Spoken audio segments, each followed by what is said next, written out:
more serious business, I would like to ask Dr. Kendall Stewart, who is coming to us from the 45th District of Brooklyn.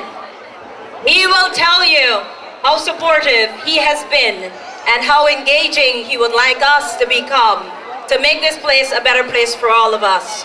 Ladies and gentlemen, Dr. Kendall Stewart. Hello, fellow Guyanese. Brothers and sisters, my name is Dr. Stewart and I'm the councilman for this area. I first must let you know it's a privilege to address so many Guyanese at the same time. And I'm happy about that. I could remember years ago when Guyanese were coming here to play dominoes, and I was one of the sponsors with Butch Jones and a couple of the other fellas, if you could remember that. But the fact is, brothers and sisters, as a politician, I go about saying things like this. It's just not enough to say that you care about immigrants and do very little about it.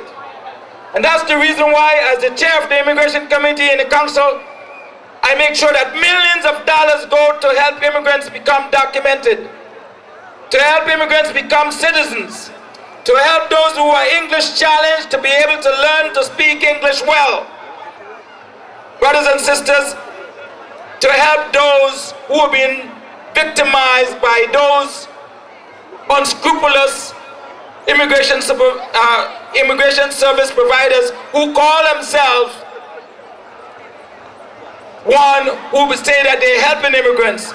What I have done, I've introduced legislation to stop them from victimizing immigrants. If they're going to do the job, they must do the job. They should not take your money and not do the job. Brothers and sisters, I've also introduced legislation to really stop those employers in Westchester, Long Island, who have you work in their kitchen on their home for 20 hours and want to pay you for 8 hours. I say that is wrong. No longer can they do that because I have passed legislation to stop them from being so victimizing to all our immigrants. I've also had resolution passed whereby our city of New York, who bring teachers from the Caribbean, from Guyana, and when they get here, they cannot be certified because they say they're not citizens. Brothers and sisters, I have introduced legislation to make that change. Once you're qualified, you must be certified.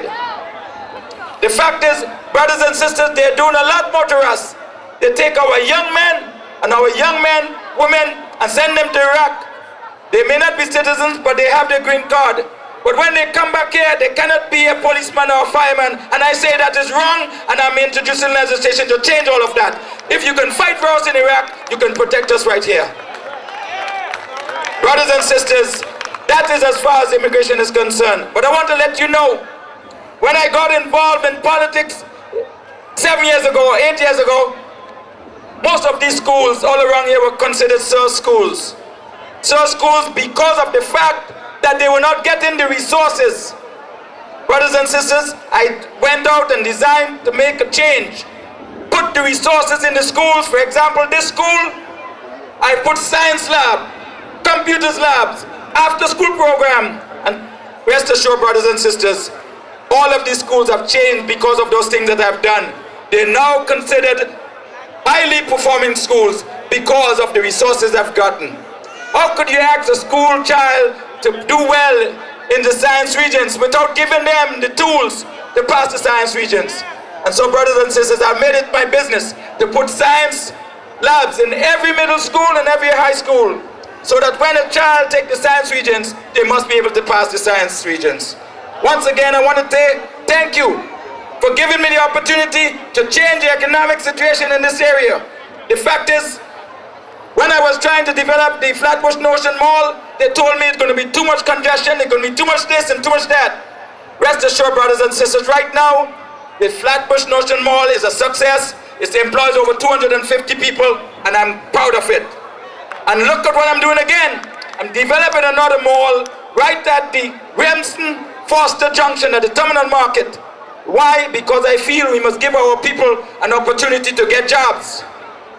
An opportunity to at least expand. That place is look a dump. But in another couple of years or so, when I'm finished with that mall, we will be going there to shop at BJ's right here at Foster and Remsen.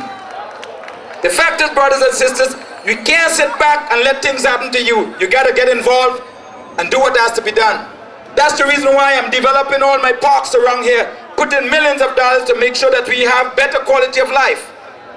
That's the reason why I'm making sure that Kings County Hospital get monies to develop itself, to make sure that we who go there can get proper treatment. $5 million for cancer center, $800,000 for a spine center, thousands of dollars for diabetes center, state-of-the-art dialysis center. The fact is, brothers and sisters, more and more we are doing. We are also developing a nursing school because we find that our young people are not being trained, doesn't get an opportunity to be trained. Millions of dollars to develop a nursing school at Kings County Hospital where our young people can go and be trained to become nurses. The fact is, brothers and sisters, it's just not enough to say that you care, you got to do something about it, and those are some of the things that I've been doing. So you will hear and see people come and talk about things that they want to do, but I'm talking about what I have done and what I'll continue to do. So I want to give you the opportunity to say, I want to say thank you to you. Thank you for your prayers. Thank you for giving me the opportunity to serve you. And I hope you vote for me on September 15th for another 4 years. Thank you and God bless you. Dr. Kendall Stewart.